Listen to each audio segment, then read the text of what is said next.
श्री राधा हरिवंश महाराज जी आपके चरणों में कोटि कोटि कोटि।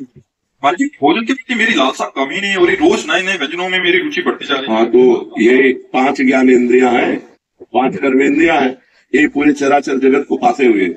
किसी को जबान फांसे हुई है, किसी को जनेन्द्रिय फांसे हुई है, कोई देखने में, कोई सुनने में, कोई छूने में, कोई भोगने में। पूरा संसार इसी तो मना कस्तान इंद्रियाणी प्रकृति स्थान कर सकती है। 5 ज्ञान इंद्रिया और एक मन प्रकृति में सदैव लगाए हुए जीव की दुर्गति करता है। वही कोई बलवान है जो भगवान के नाम जप के प्रभाव से, शास्त्रों का स्वाध्याय करके, साधना के प्रभाव से अपनी 5 ज्ञान इंद्रियों को इन भोगों से हटा के भगवान में लगाने से आत्यंतिक सुख की प्राप्ति होती है, जहाँ दुख का निवेश मात्र नहीं है। आपकी खड़े खड़े खाल करवा दी जाए तो भी आप दिख नहीं सकते, वो आत्यंतिक सुख होता है। जो भगवान से प्राप्त होता है वो आत्यंतिक सुख प्राप्त होता है। ठाकुर हरिदास जी को 22 बाजारों में मार बेतो मार कोड़ो उनके, लेकिन हरि बोल भगवान से जो आनंद प्राप्त होता है वो आत्यंतिक सुख प्राप्त होता है, वो कहीं नहीं प्राप्त होता है। वो स्वामी तुलसीदास जी कह रहे हैं, जाकी कृपा लवलेश ते मतिमंद दास हो पायो परम विश्राम राम समान कहूँ। ये मलमूत्रों के द्वारों में सुख है, यहाँ से खा लो, इतने भर के जाने की बात है। यहाँ से गया क्या था कोई मतलब नहीं है। वो फिर तुरंत उल्टी करके देखो तो देखने लायक नहीं रहेगा, अगर 6 घंटे पेट में रुक गया तो दुर्गंधित कुमल बन जाएगा। तो हमको उतना ही खाना है जितने से पेट भर जाए, और सात्विक भोजन करने। जबान के स्वाद के लिए खाओगे फंस जाओगे। जबान के स्वाद में नाना प्रकार के इंद्रियों के विलास में पूरा जगत फंसा हुआ है। अगर भगत भी इसी में फंसा है तो किस बात का भगत है। इसलिए थोड़ा सावधानी तो रखने की जरूरत है। ठाकुर जी को उत्तम भोग लगाओ, अच्छे अच्छे पदार्थ बांट दो, रूखा सूखा खा के शरीर से खूब भजन करो, मेहनत करो, धर्म पूर्वक कमाओ, परिवार का पोषण करो, भगवान को प्राप्त हो जाओ। अब बुरे आचरणों में जाओगे, जिसकी रसेंद्री बस में नहीं है उसकी कोई इंद्री बस में नहीं हो सकती। 9 इंद्रियां उसके बस में हो जाएंगे, एक इंद्री को बस में कर ले, केवल रसेंद्री को। बहुत दुष्ट है, खाते खाते जीवन, अरे इतना खाने लगते हैं कि मुर्गा मुर्गी बकरा गाय भैंसा सब खाने लगते हैं। नहीं, दबाने का तो स्वाद है।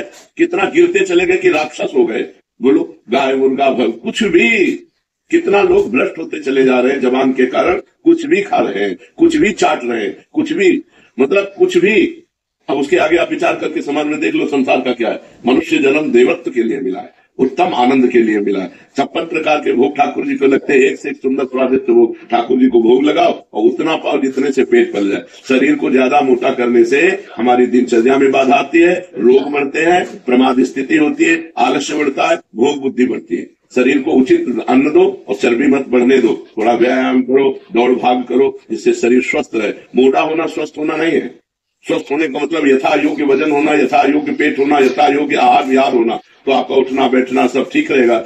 एक एक क्रिया करने में परेशान, वो कोई स्वस्थता है? स्वस्थता है कि स्वयं खड़े हो जाओ, स्वयं अपनी दिनचर्या करो। जब तक वृद्धावस्था न आवे तब तक तुम्हारी कोई सेवा न करने पावे। ऐसे अपने शरीर को स्वस्थ रखो, तब तो खान पान उचित रहा। अब अच्छी चीज मिली, दवा खा ली, वो चर्बी बढ़ा रही, तो किसी काम का नहीं। जी, जैसे आपने बोला कि कुछ भी जी देखा जाता है, माजी हृदय की मलिनता है क्या? क्योंकि जैसे एक ऐसे पवित्र आत्मा होते हैं, जैसे कल ही आप हॉल में चीटा था तो आपने बोला इसको बाहर किसी का पैर पड़ जाएगा। एक हृदय ये है और एक हृदय की जिंदा को तल रहे और जिंदा को मार रहे। कैसे इनके हृदय मलिन हो चुके हैं, कर्कश कठोर पत्थर हृदय के लोग हैं। इनकी दुर्गति होनी है, इनकी दुर्गति होनी है।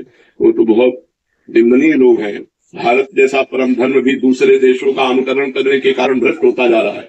अन्य देशों के खान पान, अन्य देशों के भोग विलास का अनुकरण कर रहा है भारत, जबकि सदा से भारत के धर्म का अनुकरण अन्य देशों ने किया है।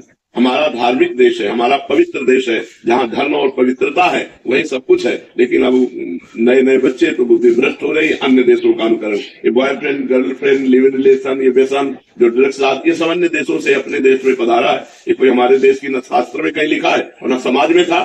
40 वर्ष पहले नहीं था। Boyfriend girlfriend live in relation ये सब कुछ नहीं, गंदी बातें नहीं थी।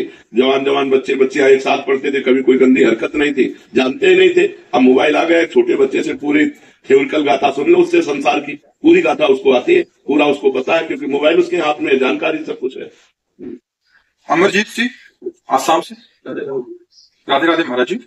महाराज जी, मुझे नाम जप करना बहुत प्रिय है। मुझे यार, ये तो बहुत बढ़िया बात है। नाम जप करना बहुत प्रिय है, ये तो बहुत दुर्लभ बात है, बहुत दुर्लभ बात है। भगवान के नाम जप में प्रीति होगी तो बता संसार को पर विजय प्राप्त कर लोगे, भगवान को अधीन कर लोगे। सुमिर पवन सुत पावन नामो अपने बस कर राखे रामो। भगवान का नाम जप करके हनुमान जी राम जी को अधीन किए। राम जी प्रेमाधीन है। पैसा भी कमाना है महाराज जी। हाँ, तो नाम जप करते हुए खूब मेहनत करो, पैसा कमाओ और अधिक पैसा आएगा। तो पहले पाप नष्ट होने दो, जहां पाप नष्ट हुआ तो धन ही धन एकत्रित होने लगेगा, नाम रूपी धन है। तो फिर क्या, त्रिभुवनपति जिसके ऊपर प्रसन्न है, जहां पर कृपा राम की हुई तहां पर कृपा करे सब कोई। खूब नाम जप करो, खूब मेहनत करो, धन कमाओ, और जो दुख सुख आवे उसे सह जाओ, आगे आप बहुत अच्छा फल प्राप्त हो। दोनों काम करेंगे तो कोई दिक्कत तो नहीं होगी? नहीं, कोई दिक्कत नहीं, दोनों काम करना ही चाहिए, क्योंकि गृहस्थ हो, कोई विरक्त थोड़ी, गृहस्थ हो। विरक्त केवल भगवान का भजन करता है, तो देखो भगवान ही सब करते हैं, किसी से मांगा थोड़ी जाता है।